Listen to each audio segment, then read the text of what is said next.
Hello friends, সবাই কেমন আছো? আশা করছি সবাই অনেক অনেক ভালো আছো। প্রিয়াঙ্কাস কিচেন থেকে চলে আসলাম আজ একটা নতুন রেসিপি নিয়ে। আশা করছি সবার অনেক ভালো লাগবে। চলো আমরা প্রথমে একটা পেস্ট তৈরি করে নিই, তারপর বাকি কথা বলছি। প্রথমে কাজু বাদাম, তারপর নিয়েছি পোস্ত আর মৌরি, এই তিনটা জিনিস বেটে আমি একটা পেস্ট তৈরি করে নেব। আজ আমরা রান্না করব দই কাতলা।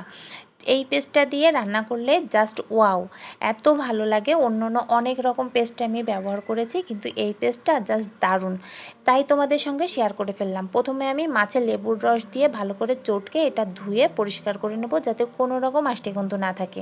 তারপরে নিয়ে নেব হালকা পরিমাণে হলুদ আর লবণ দিয়ে ভালো করে মাখিয়ে এটা কিন্তু আমি ভেজে নেব। এই যে দেখো, অন্য মশলাগুলো আমি সুন্দর করে বেটে নিয়েছি যাতে কোনো অসুবিধা না হয়। তো প্রথমে আমি ফ্রাই প্যানে তেল দিয়ে দিলাম। তেল দিয়ে মাছগুলো এক এক করে আমি দিয়ে নেব। লাল করে ভাজবো না, একদম হালকা করে মাছগুলো আমি সুন্দর করে ভাজবো।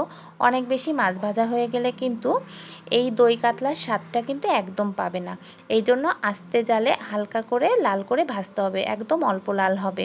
যদিও আমার এখানে লেজের পিসটা একটু বেশি ভাজা হয়ে গেছে, কিন্তু কি করব বলো, বেশি ভাজা হয়ে গেছে, কিছু তো করার নেই। তোমরা কিন্তু একদম ঠিক করবে, ঠিক আছে? যাই হোক, চলো আমরা রান্নায় চলে যাই।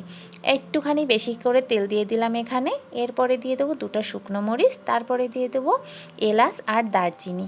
আমি কিন্তু কোনো রকম পেঁয়াজ কুচি ব্যবহার করব না, আমি সবটা পেঁয়াজ বেটে আমি পেস্ট তৈরি করে নিয়েছি। আমি পেস্টটা দিয়ে দিলাম এখানে। পেঁয়াজ পেস্টটা সুন্দর করে ভাজা করে নিতে হবে। তারপর দিয়ে দিলাম আদা আর রসুন বাটা। আদা রসুন বাটাটা সুন্দর করে আস্তে জালে ভাজতে হবে, অনেক বেশি লাল হবে না, তাহলে কিন্তু অনেক কালারটা সুন্দর আসবে না। আস্তে আস্তে করে জাল দিয়ে ভাজতে হবে। এখানে দিয়ে দিলাম জিরা বাটা আর ধনিয়া বাটা।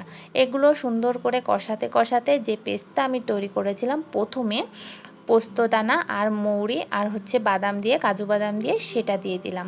এটা দেওয়ার পরে কিন্তু আরও জালটা কমিয়ে দিতে হবে, কারণ যেহেতু বাদাম আছে তাই অতি দ্রুত কিন্তু পুড়ে যেতে পারে। তাই আস্তে জাল দিয়ে সুন্দর করে নাড়িয়ে নাড়িয়ে এভাবে ভাজতে হবে।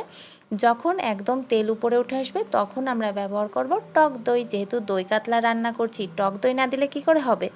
টক দইয়ের পরিমাণটা একটু বেশি হবে। টক দই দেওয়ার পরে কিন্তু অনবরত একেবারে এভাবে নাড়তে হবে। নাড়তে নাড়তে একদম কিন্তু একটা ক্রিমের মতন তৈরি হয়ে যাবে। এই যে দেখো, একদম কিন্তু ক্রিমের মতন হয়ে গেছে। এখানে আমি দিয়ে দিলাম জল। জলের পরিমাণটা একদম অল্প দিতে হবে, কারণ একদম গ্রেভিটা গাঢ় গাঢ় হবে। এরপরে ফুটে উঠলে আমি মাছটা দিয়ে দিয়েছি। তারপরে কিন্তু আস্তে আস্তে করে নাড়াতে হবে, যাতে মাছটা কোনোভাবে ভেঙে না যায়।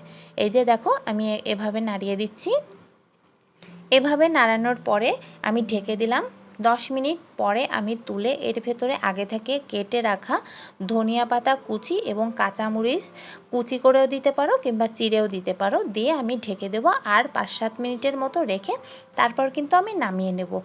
এই মাছটা এত সুন্দর খেতে, আমি অনেক রকম পেস্ট আমি ট্রাই করেছি, কিন্তু এটা কিন্তু দারুণ। তোমরা কিন্তু একবার ট্রাই করে দেখতে পারো। সামনে কিন্তু পুজো আসছে, অনেক রকম রেসিপি পেয়ে যাবে আমার এখানে। সবাই কিন্তু আমার সাথে থেকেও কেমন লাগলো অবশ্যই জানিও।